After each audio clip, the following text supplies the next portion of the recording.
पिछले दिनों देखा कि यूजीसी के नए कानून को लेकर के हर जगह पर विरोध हुआ और इसी क्रम में आपको बता दें कि आज यूजीसी के इस नए कानून पर स्टे लग गया है।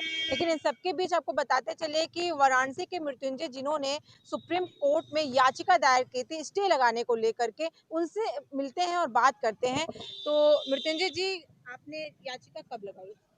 जी, मेरी याचिका थी जब आदेश आया था उसके 2-4 दिनों के बाद ही, लेकिन जो रजिस्टर्ड हुआ डायरी हमारी वो 24 को हुआ था। डायरी नंबर था 4985/2016 और जिस क्रम में हमको आज केस रजिस्टर्ड हुआ था 4-5 दिन पहले ही और केस नंबर था मेरा 101/2026 जिसमें आज तिथि थी।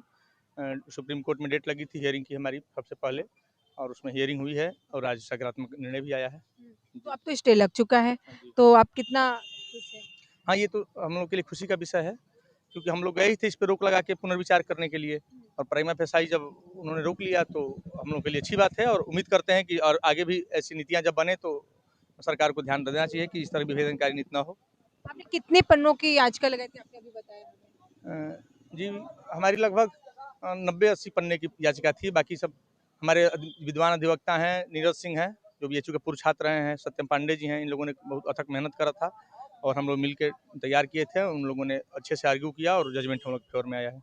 आपने याचिका दायर की, तो मैं आपसे ये जानना चाहूँगी अगर यूजीसी का ये जो नया कानून लागू हो जाता, तो क्या यहाँ पर संभावना बन सकती थी? क्या खराब हो सकता था? क्या अच्छा हो सकता था? इसमें त्रुटियाँ ये थी कि इसे एक सुनिश्चित करिए आप कि शिकायत सही हो, जो उत्पीड़न जिसका हुआ है वो सही ही शिकायत दर्ज कराए, किसी को गलत ना फँसा दे, ये सुनिश्चित करिए, एक वर्ग को आश्वस्त करिए आप, किसी को अन्यथा आप नहीं फँसाएँगे और सभी सामान्य वर्ग के साथ भी तो अगर क्या था जो ये नया कानून आया था क्या इसमें फिर? उसमें क्लास था ना जिसमें उन्होंने केवल जनरल ओबीसी एसटी सबको रखा, जनरल को नहीं रखा था, ओबीसी एसटी को रखा था। तो एक जनरल वर्ग के मन में ऐसी भावना थी कि हम लोग भी तो उत्पीड़ित हो सकते हैं, हम लोग अपनी बात कहाँ कहने जाएँगे? तो ये संकट था। जी। और इसके अलावा? और इसके अलावा ये कि शिकायत अगर कोई झूठी दर्ज कराए और किसी करियर बर्बाद हो जाए तो ये भी गड़बड़ है सामाजिक न्याय की दृष्टि से, समता के अधिकार की दृष्टि से। तो एक समावेशी नीति बननी चाहिए जिसमें सभी को प्रतिनिधित्व शामिल हो। यानी कि जो समता का अधिकार है वो एक तरीके से यहाँ पे भंग हो हाँ, गया। एक वर्ग को इसमें प्राप्त नहीं हो पा रहा था जो जिसको हम लोग सवर्ण कह रहे हैं या फिर अनरिजर्व्ड कह रहे हैं, जनरल कि कह जनरल रहे हैं। कैटेगरी। हाँ जी, यही देखिए कहा। जनरल कैटेगरी अगर हम बात कर ले कि जनरल कैटेगरी में बहुत सारे लोग आते हैं, कहीं न कहीं बहुत सारे लोग प्रभावित होते हैं।